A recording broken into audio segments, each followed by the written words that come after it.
will discuss the financial tsunami that's on its way. You came here for the truth, so let me unveil that for you. Let's discuss this right here, and this is actually real news. Scientists want to mine our poop for gold. I can't believe I'm reading this, but here we are. Every year, Americans are flushing a fortune down the toilet, literally.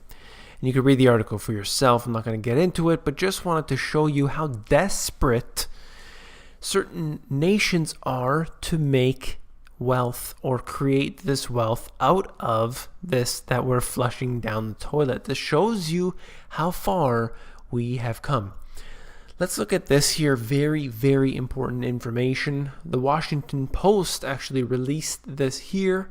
The Pentagon is unable to account for more than $500 million in U.S. military aid given to Yemen amid fears that the weaponry, aircraft, and equipment is at risk of being seized by Iranian-backed rebels or Al-Qaeda. That's the complete opposite, according to the U.S. officials. So here we have propaganda, even in its form right here, saying that it could be Al-Qaeda or it could be Iran that has them. In fact, they are the complete opposite. They are Sunni and Shia, but of course the general public doesn't understand that.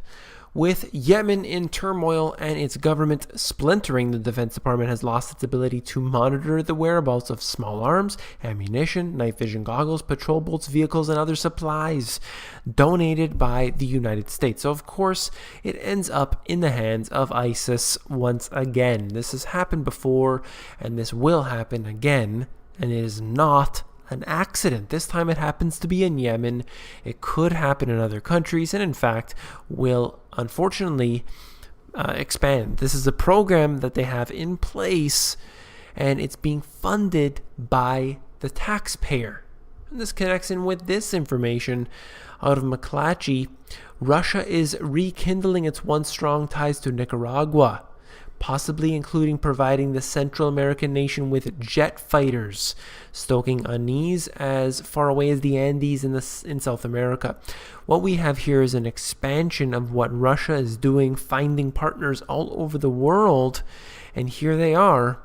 In this case, later this week, Russian foreign minister will arrive in Nicaragua as part of a swing through 4 Latin American nations. So obviously they're partnered up with China, they're partnered up with other nations as well, and this time making their way into Latin America. So it isn't just a one-sided battle that the U.S. is fighting, that the West is fighting. We see these alliances being formed on the other side. Very interesting information, but I want to move on to this right here.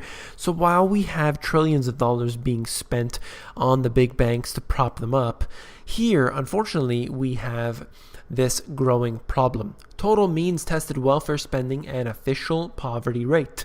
We're going back from 1947 all the way to 2012, and you can see this so-called war on poverty beginning in 1964. Ever since then, unfortunately, it has been declining.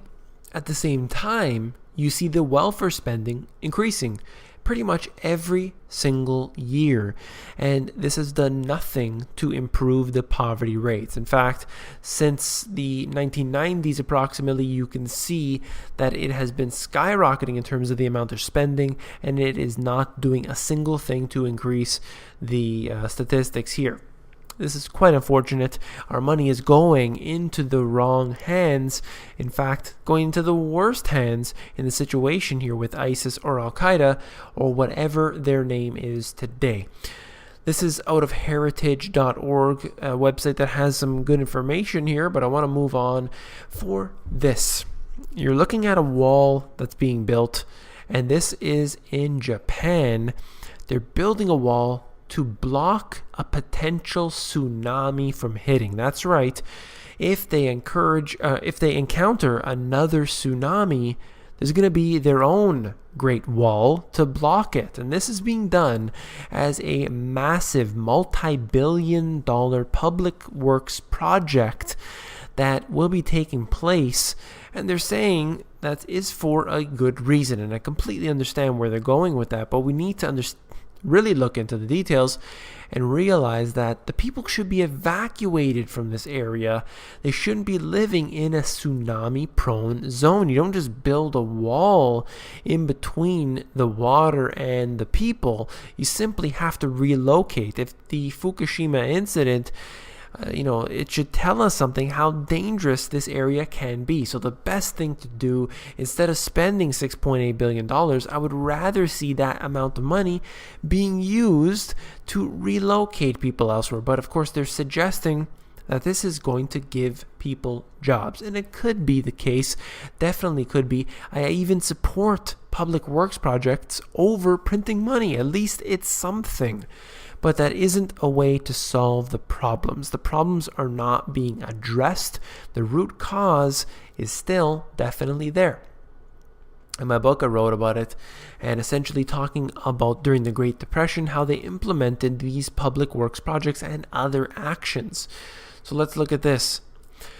The government felt it necessary to keep employment high to keep the consumer spending. They believed that it was necessary for government planning to combat depressions and bolster the idea of public works as a depression remedy. The idea was to increase public works in order to fend off the depression. And I go on there, but essentially just going to show you that what they do when they have a problem is they increase the public works and they keep the wages high, and they do so in an unnatural manner, and that just puts a burden on the future taxpayer and current taxpayer, in fact. So that's what's happening today. We see it in Japan, and this isn't going to resolve absolutely anything. Now, this is an issue that I've been researching myself, as well as people have been emailing me from all over the world to tell me about the conditions from first-hand experience about what's happening in their country. And look at Norway.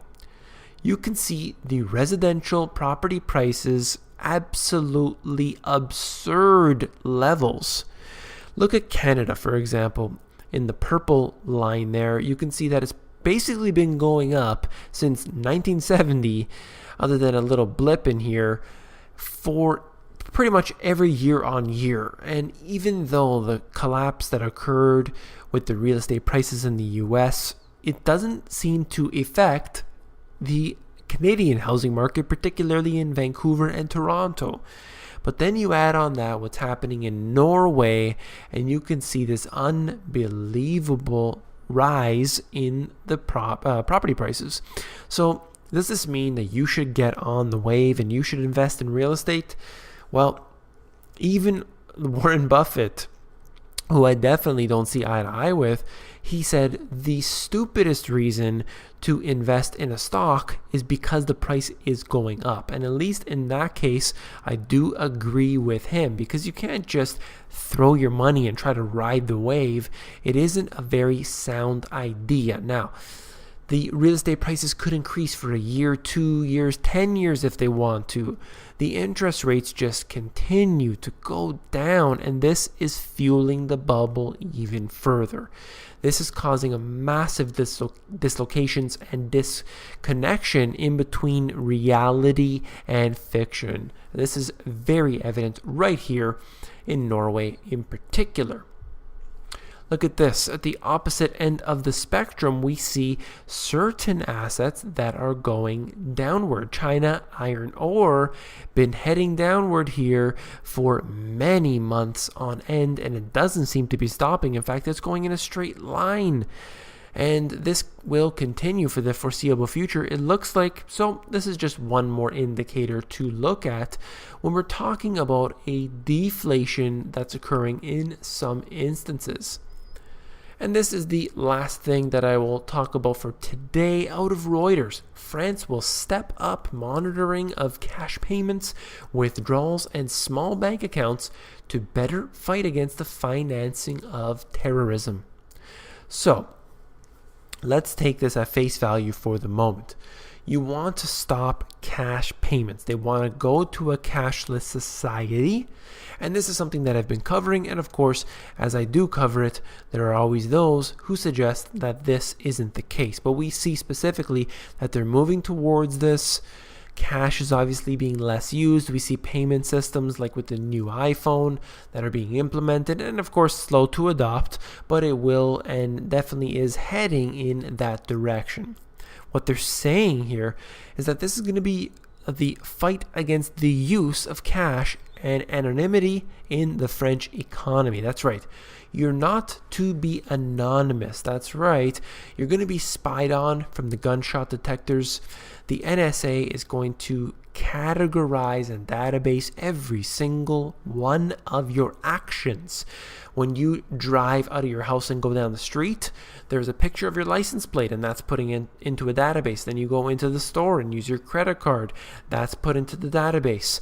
And every which way you turn, that is all being put into a database. And now, no longer do they want cash to be used, because that facilitates this transfer in between two people, and they don't want that anymore. They don't want a means of you and I connecting. They want to be in the middle to make sure that everything is so safe. But to get to the deeper intelligence here, look at what I talked about at the beginning, how we see the funds making their way into the hands of Al-Qaeda, ISIS, Islamic State, Caliphate, whatever you call them today, making their way into those hands. And what is being done to stop that level of terrorism?